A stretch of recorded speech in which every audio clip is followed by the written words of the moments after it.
कि इसकी strong possibility है कि जॉन एफ कैनेडी पे जिस तरह का असैसिनेशन का हुआ था, तो गालिबन डोनाल्ड ट्रंप के साथ भी इस तरह की कोई भी दुर्घटना घटित हो सकती है। सबसे पहली बात तो ये है, क्योंकि इस वक्त जो है पूरे मीडिया के अंदर और बहुत सारे एनालिस्ट इस बात पे डिस्कस जो है कर रहे हैं कि कहीं ऐसा तो नहीं कि आने वाले दिनों में अमेरिका और इस्राइल के दरमियान जंग होगी।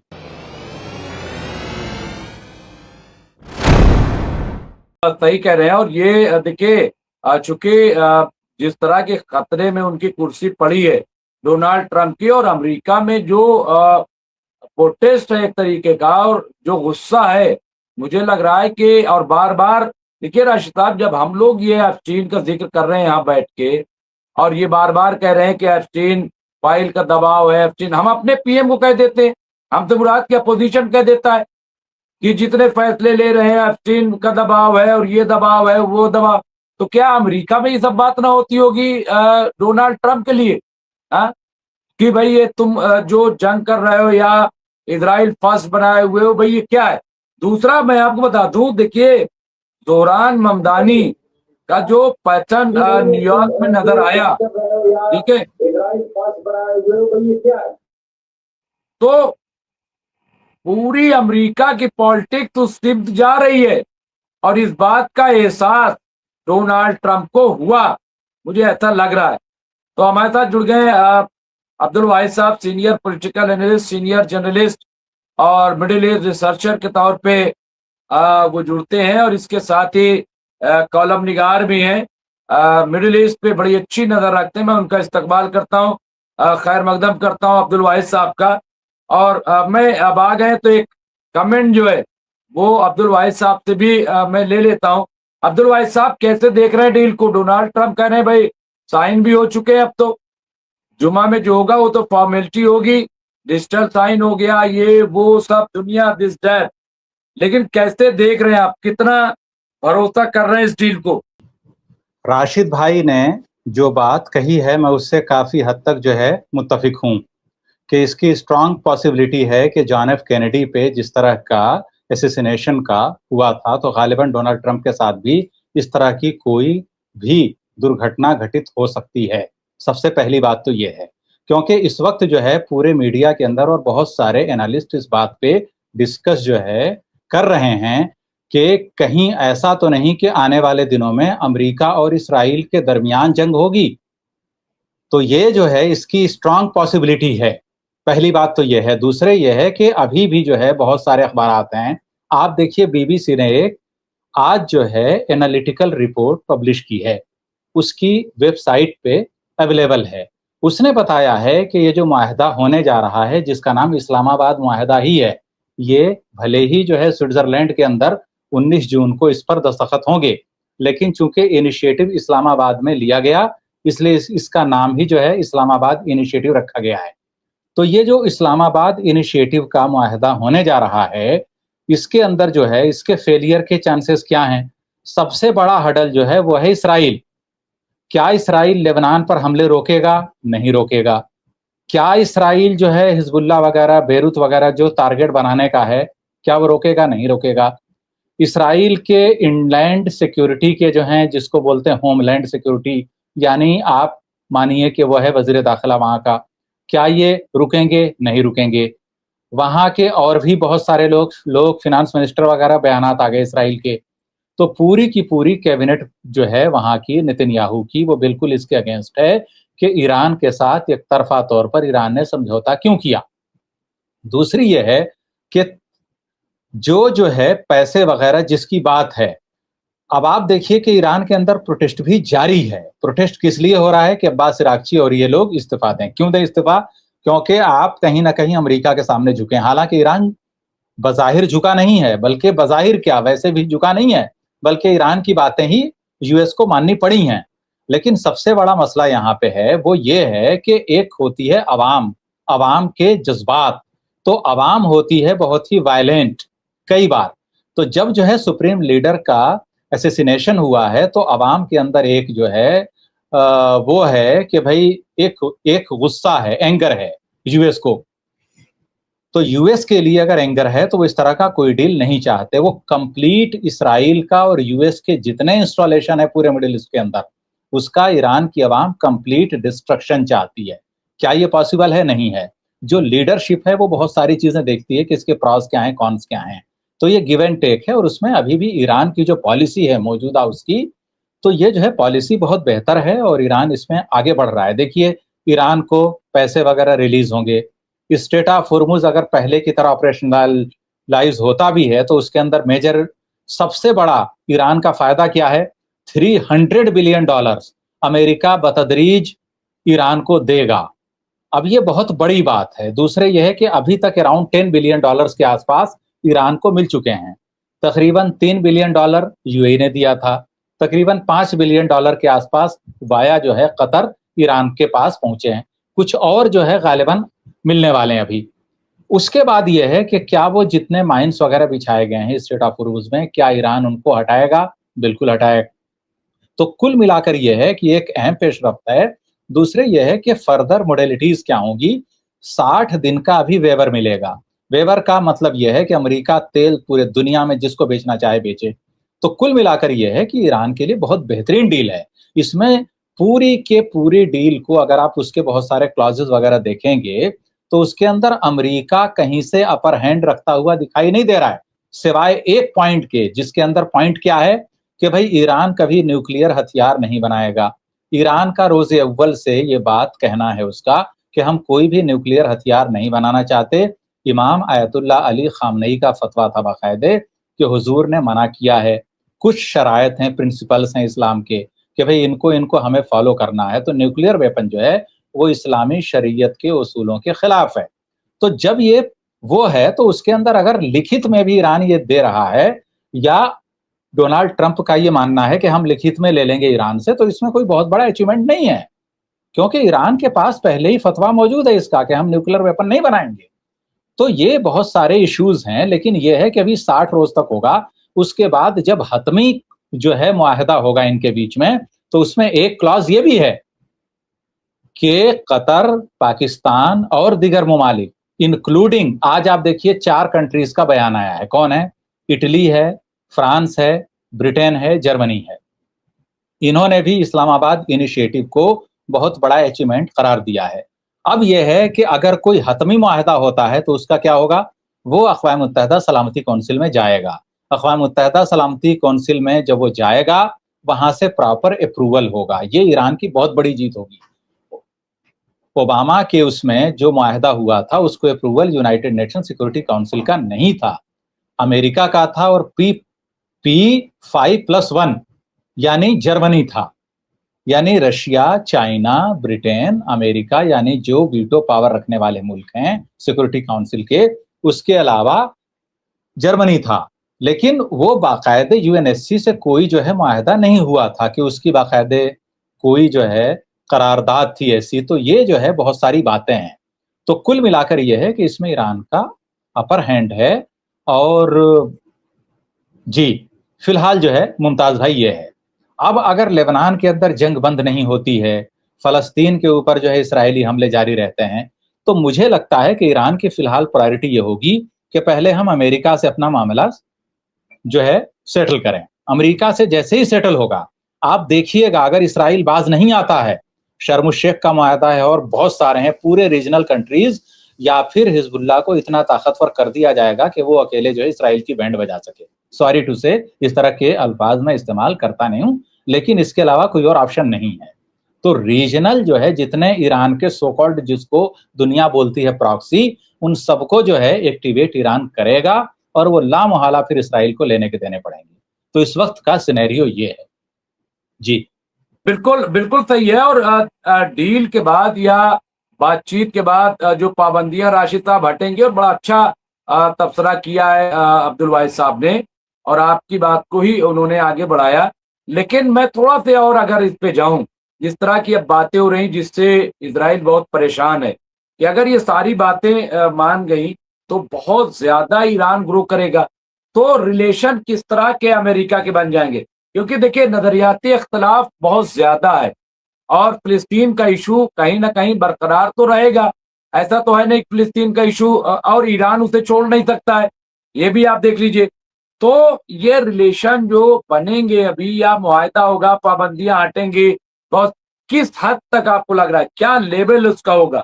क्योंकि अमेरिका देखिए चाहता नहीं, मुझे बार बार याद आता है जेडी वेंस का वो जुमला कि भाई बहुत हो गया 47 साल, कब तक हम इस तरह से लड़ते रहेंगे, पाबंदियां और ये वो, कुछ इसका नहीं है। क्योंकि देखिए ज्यादा ईरान किसी को दबाओगे तो वो और ज्यादा, अब वो रास्ते न्यू वर्ल्ड ऑर्डर और तमाम चीजें लोकल जो पॉसिबिलिटीज हैं उनको ईरान तलाश करके, और ईरान आगे बढ़ रहा है, और बढ़ गया तो उनको लग रहा है कि भाई इससे कोई फायदा नहीं, अपना ही नुकसान है। राशिद साहब,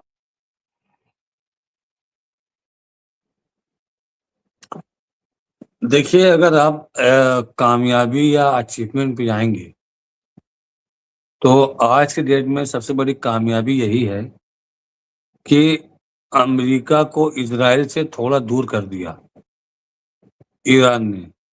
जो फेविकॉल का जोड़ लगा था, ये जोड़ उन्होंने छोड़ा दिया। तो ये सबसे बड़ा अचीवमेंट हम मानते हैं। जो वो 300 बिलियन दे रहे हैं, वो 300 बिलियन नहीं 3000 बिलियन देते तब भी उससे बड़ा अचीवमेंट ये था कि ईरान इजराइल का अमेरिका से रिलेशन डिस्टर्ब कराना, ये बहुत इंपॉर्टेंट था। और आगे और होगा ये भी आप देखिएगा। ईरान की जो स्ट्रेटेजी है वो कुछ लोगों की कुर्बानी जरूर दे रहा है, लेकिन ईरान चाहेगा कि इजराइल ऐसी हरकत करे, और हम नहीं, पूरी दुनिया अमेरिका को दिखाए, देखो इसी को चढ़ाए देना, देखो ये तुम्हारी शय पे है ना। तो इतना ज्यादा लोगों ने डोनाल्ड ट्रंप को कह दिया कि नेतन्याहू अमेरिका की शय पे कर रहा है, जो भी है डोनाल्ड ट्रंप की शय पे कर रहा है, जो भी है डोनाल्ड ट्रंप की सहमति से कर रहा है, कि डोनाल्ड ट्रंप उसको इरिटेट हो गए सुनते सुनते। और जो बराक डेविड है वो बहुत बड़ा अमेरिकन प्रस्त है। बराक डेविड, उसने तो एफ वाली गाली को कई मर्तबा रिपीट किया है अपने ट्वीट में। यानी अगर बराक डेविड का माना जाए तो उसने नेतन्याहू को कम से कम 5 मिनट की कॉल में 15 मर्तबा गाली दिया है। और अगर ये हमला होता रहा, आप देखिएगा ईरान खामोश बैठा रहेगा और डोनाल्ड ट्रंप जो है वो गरियाते रहेंगे इनको। और इनकी हालत तब खराब होगी अगर अमेरिका ने अपने सारे फाइटर इजराइल से घसीट लिए, घसीट के उसकी शिफ्टिंग उन्होंने जैसे कतर में कर दिया, सऊदी अरब में कर दिया, जो उनके बेन गुरियन एयरपोर्ट वगैरह पे हैं, अगर हटा लिया उसको तो इजराइल की हालत खराब होने लगेगी। जो चीख रहे हैं, वो बोल रहे ना कि पनामा स्टेट नहीं है, यहाँ पे राज नहीं चलेगा किसी का, हम खुद मुख्तार मुल्क हैं, हम फैसला हम खुद लेंगे, अमेरिका कौन होता है, डोनाल्ड ट्रंप कौन होता है हमारे इंटरनल मैटर पर फैसला लेने वाला। तो वे इतने गैरतदार थे, ये जो लिया करते हो तुम 20,000 करोड़ डॉलर अपनी सिक्योरिटी सैन्य सुरक्षा के लिए, मना कर दो, गैरतदार आदमी है, हमको तुम्हारा पैसा नहीं चाहिए। जब मदद लेनी होती है, फ्री के हथियार लेने होते हैं, भीख लेनी होती है तुमको, तब तुम बोलते हो, तब तो यही बोलते हो हम खुद मुख्तार हैं। आज जब वो बोल रहा है कि सब बंद करो, शांति होनी चाहिए क्षेत्र में, सब तैयार हैं शांति के लिए, तो तुम अपने आप को खुद मुख्तारी दिखा रहे हो, यानी तुम साबित कर रहे हो दुनिया के सामने। देखिए मुमताज भाई, हमने आपको वो जो माफिया के बारे में एग्जांपल दिया था, आप तो वहां तक पहुंच भी गए होंगे, लेकिन ये वही सिग्नल है इधर भी, ये वही सिग्नल इधर भी चालू हो रहा है कि जो हरकतें ये कर रहे हैं, धीरे धीरे इनका वजूद ही खत्म हो जाएगा। थोड़ा सा इनको कमजोर होने दीजिए, खुद आप देखिएगा इनको इजिप्ट भी मारेगा। ये तो कई बार बराक ओबामा के दौर में भी ये डिक्टेट करने लगे थे, और यही वजह है कि आपको याद होगा ईरान से काफी पाबंदियां जो हैं वो हटाई गई थी बराक के ओबामा के दौर में। और यही देखिए यही उम्मीद थी जब जो बाइडन आए थे, क्योंकि बराक ओबामा के दौर में वाइस प्रेसिडेंट थे जो बाइडन, तो उनको लग रहा था, लेकिन सब एप्स्टीन फाइल या इस तरीके के मामलात में इतने ये धसे हुए थे कि मतलब कोई कुछ कर ही नहीं पा रहा था, चाहे जो आए। अच्छा, हम लोग बार बार एक चीज कह रहे थे कि भाई कोई प्रेसिडेंट आए लेकिन करता वही है, कोई प्रेसिडेंट आए करता वही है जो। तो इस तरह की बातें अब समझ में आ रहा है कि भाई मजबूरी कहाँ पे हो जाती है, वजह क्या हो जाती है, बहुत सारी चीजें होती हैं।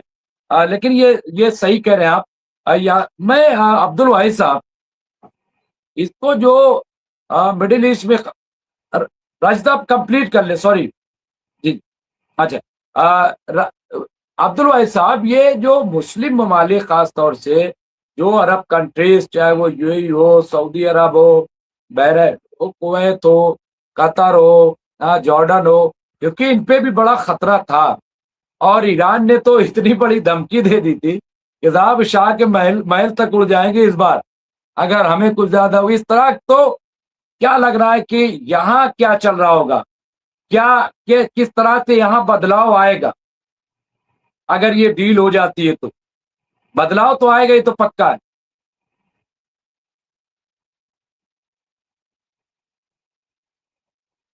चेंज जो आएगा इस पूरे जो है रीजन में, सबसे मेजर चेंज जो इस पूरे रीजन में आएगा वो है सिक्योरिटी का पूरे का पूरा सिनेरियो का चेंज होना। सबसे बड़ी चीज तो ये है। दूसरे ये है कि अमेरिका को अपना कॉन्फिडेंस बिल्डअप करने के लिए कि वो कंट्रीज का जो है एक तरह से मुहाफिज है या वो उनके मफादात का तहफ़्फ़ुज़ करना चाहता है, उसको इसराइल को बैक बर्नर में रखना पड़ेगा, इसराइल को नेपथ्य में डालना पड़ेगा, इसराइल को पस मंज़र में रखना पड़ेगा। अब जो है अगर अमेरिका अभी भी इसराइल की तायीद उसी तरह से अंधे होकर के बिल्कुल जिसको बोलते हैं अंधभक्ति जारी रखता है तो फिर इस पर भी सवालात उठेंगे। तो सबसे पहला जो ईरान ने चैलेंज पेश किया है अमेरिका के लिए वो है खलीजी ममालिक के अंदर, अरब ममालिक के अंदर अपनी जो है जो वक़ार यूएस ने खोया है उसकी बहाली। सबसे पहली चीज़ तो ये है। दूसरा ये है कि जो अमेरिका अपने बेसेस नहीं बचा पाया, क्या वो इतना कैपेबल है कि वो खलीजी ममालिक को किसी भी थ्रेट के उसमें जो है तहफ़्फ़ुज़ फराहम करे? नहीं। अब ये है कि क्या ईरान का इन्फ्लुएंस बढ़ेगा? बिल्कुल बढ़ेगा। तो मेरा ये मानना है और मैंने शुरू में भी कई बार जो है आपके प्रोग्राम में ये बात कही है, मैं उसको जो है दोबारा रीइटरेट जो है कि वो ये है कि भई ईरान, तुर्किया, पाकिस्तान, सऊदी अरब वगैरह इनके बीच एक अंडरस्टैंडिंग डेवलप हो रही है और मुझे लगता है कि अगर हम इसमें मिस्र को भी शामिल करें, तो एक ग्रेटर रीजनल अलायंस वो बनेगा और अमेरिका के लिए अब जो है वो स्पेस धीरे-धीरे, धीरे-धीरे बतदरीज अरब गल्फ रीजन के अंदर कम होता जाएगा। ये इसका एंड रिजल्ट जो है मैं देख रहा हूँ, यानी एक तरह से अमेरिका का फुल्ली डिक्लाइन। बहुत सारे तज्जिया निगार बहुत पहले से ये बात कहते आए हैं कि the world is inching very closer post American era, यानी अमेरिका के बाद के एरा में दुनिया दाखिल हो चुकी है। लेकिन ये अमेरिका को रियलाइज शायद अब होना शुरू हो चुका है। रियलाइज किस लिए हुआ कि जिस वक्त ट्रंप 14 और 15 मई को 14 तारीख को जब उन्होंने बीजिंग में लैंड किया, सेम उसी दिन चाइना का कार्गो प्लेन तेहरान में आया। किस लिए आया था? वो पानी लेकर के नहीं आया होगा कि भाई ईरान के अंदर पीने के लिए पानी नहीं है, कुछ वाटर बॉटल लेकर के मैं जाऊं। जाहिर सी बात है उसके अंदर बहुत सारी जो है इक्विपमेंट्स होंगे, हथियार होंगे, मिसाइल चलाने के लिए जो आलात जरूरी होते हैं वो सब होंगे, पता नहीं क्या क्या होगा। तो इस तरह के प्लेन अगर डोनाल्ड ट्रंप के बीजिंग में रहते हुए चाइना भेज रहा है तो ये सीधे सीधे जो है वो सब कुछ भी बोले कि भाई मैंने चाइना से बोला था मत करो हेल्प। आज आप देखिए कीव के अंदर जो राजधानी है यूक्रेन की, बमबारी अचानक गुज़िश्ता 4-5 रोज में रशिया ने बहुत ज़्यादा बढ़ा दी है। मिसाइल अटैक की जो है इंटेंसिटी बहुत ज़्यादा यूक्रेन पर बढ़ गई है। क्या है ये सब? तो ये सारी चीज़ें अमेरिका को अब रियलाइज़ हो रही हैं कि भाई उसके दुश्मन जो है ईरान नहीं है। ईरान बज़ाहिर दुश्मन है, लेकिन जो अमेरिका से लड़ रहा है, वो रशिया और चाइना भी हैं जो ईरान के पीछे से लड़ रहे हैं और वो भी अपने हथियार टेस्ट कर रहे हैं कि उनके पास टेक्नोलॉजी क्या है। और आपको बता दूं एक आज डेवलपमेंट आया है, एक होती है जिसको हम बोलते हैं सिक्योरिटी फोर्स, जैसे भारत के अंदर अगर हम लें, एक होती है सिक्योरिटी फोर्स अमेरिका की है जो स्पेस के अंदर हम लोग जानते हैं, एक है इंटरनेशनल स्पेस सेंटर, उसके हिफाजत के लिए भी अमेरिका के पास एक पूरी मिलिट्री है, एक पूरी फोर्स है। उसको बोलते हैं स्पेस सिक्योरिटी फोर्स।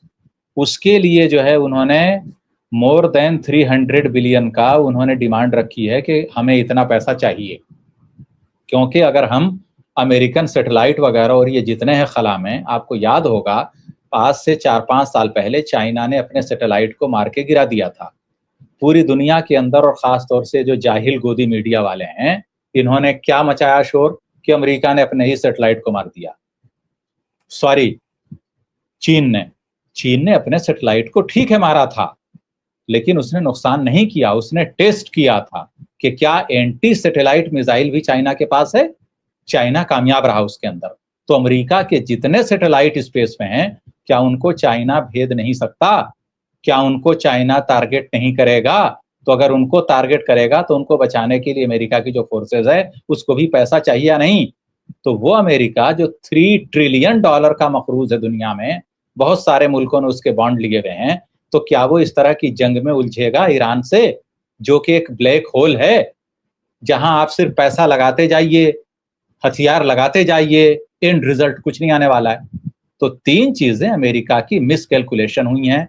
सबसे पहला क्या था जो अमेरिका के बियॉन्ड इमेजिनेशन गया, वो था अफगानिस्तान से अमेरिका की पसपाई, जो अमेरिका के बड़े बड़े स्ट्रेटजिस्ट ने कभी सोचा भी नहीं था कि ऐसा होगा। दूसरे उनको सबसे मेजर जो है सेटबैक था यूक्रेन पर रशिया का अटैक। उनके ये वहमो गुमान में भी नहीं था कि रूस इस तरह से एग्रेसिवनेस दिखाएगा और सीधे यूक्रेन पर अटैक करेगा। तीसरा, पूरी दुनिया के जितने अमेरिकन प्रेसिडेंट्स थे, सबका ये मानना था कि हमें ईरान से नहीं उलझना है, लेकिन ट्रंप उलझा। अब जब ट्रंप उलझा तो फिर रियलाइज हुआ कि कहीं ये हमारी तीसरी मिस्टेक तो नहीं है। तो ये 3 बड़ी बड़ी स्ट्रेटजिक गलतियां हुई हैं। अब ये शायद अमेरिकन एस्टेब्लिशमेंट को समझ में आ रहा है कि ये तो इसराइल वाली लड़ाई थी, इसराइल ने अमेरिका को प्रॉक्सी बना दिया अपना। तो इसका मतलब कि जो लोग पहले बोलते थे कि भाई इसराइल अमेरिका का प्रॉक्सी है, इस जंग ने एक पूरे का पूरा सिनेरियो बदल दिया कि इसराइल प्रॉक्सी नहीं है, इसराइल तो अमेरिका का भी फादरलैंड है। तो अगर इसराइल अमेरिका का फादरलैंड है तो फिर पिताजी के आदेश का तो पालन करना पड़ेगा। तो हे पुत्र ट्रंप, मेरे आदेश का पालन करो, नेतन्याहू ने बोला, भले ही आयु कम हो, पुत्र बड़ा हो, क्योंकि आजकल आप जानते हैं यूरोप वगैरह में सब कुछ चलता है। तो सबसे बड़ा सवाल यह है कि भाई जब मेरे आदेश का पालन करो, तो इससे जो है कहीं ना कहीं जो प्रोटेस्ट हो रहा है, और आप देखिए मिड टर्म पोल होने वाले हैं, तो कांग्रेस के जितने इलेक्शन होंगे, अब कांग्रेस के अंदर रिपब्लिकन आएंगे, डेमोक्रेट्स आएंगे, तो ये पूरे का पूरा देखना होगा। तो ये जो मिड टर्म पोल है उसके अंदर ये होगा कि क्या कांग्रेस इतने का बिल जो है, जो कुछ ये सारी डिमांड आ रही है, क्या अप्रूवल मिलेगा? वो जो है डिपेंड होता है कि नवंबर के अंदर कांग्रेस के अंदर पोजीशन ट्रंप की क्या रहेगी। अगर कांग्रेस के अंदर पोजीशन इनकी लूज होती है तो ट्रंप ने ये सारी चीजें देखी होंगी कि फिर कांग्रेस के अंदर इम्पीचमेंट होगा। अगर कांग्रेस के अंदर इम्पीचमेंट हुआ, आपको मालूम है कई बार उसकी जो है डिफेंस एक्सपर्ट्स कमेटी बैठती है, डिफेंस अफेयर्स, तो उसके अंदर जो है कांग्रेस के अंदर काफी ह्यूमिलिएट किया गया मार्को रूबियो को, पीटर हेगेस्ट को, जेडी वेंस। तो 2-3 मीटिंग में वो जो है बेचारे गए भी नहीं कि भाई मैं तो कुल मिलाकर के ये है कि अपनी फेस सेविंग के लिए भी ट्रंप को कुछ चाहिए था। ये एक नादिर मौका मिला है, क्योंकि मैंने कई बार बताया आपको कि बहुत सारे तज्जिया निगार ये मानते हैं कि अगर इस्लामाबाद इनिशिएटिव फेल होता है तो फिर अमेरिका को कोई मुंह भी नहीं लगाएगा, तो दूसरे फ्रंट पर भी अमेरिका की क्रेडिबिलिटी चली जाएगी। तो इसलिए जो है अब ये है देखना कि भाई इसराइल का मूव क्या होगा। तो मुझे लगता है कि अभी एक पैचअप होगा अमेरिका और ईरान के बीच में, उसके बाद फिर इसराइल से लोग निमट लेंगे आराम से। जी मुमताज भाई।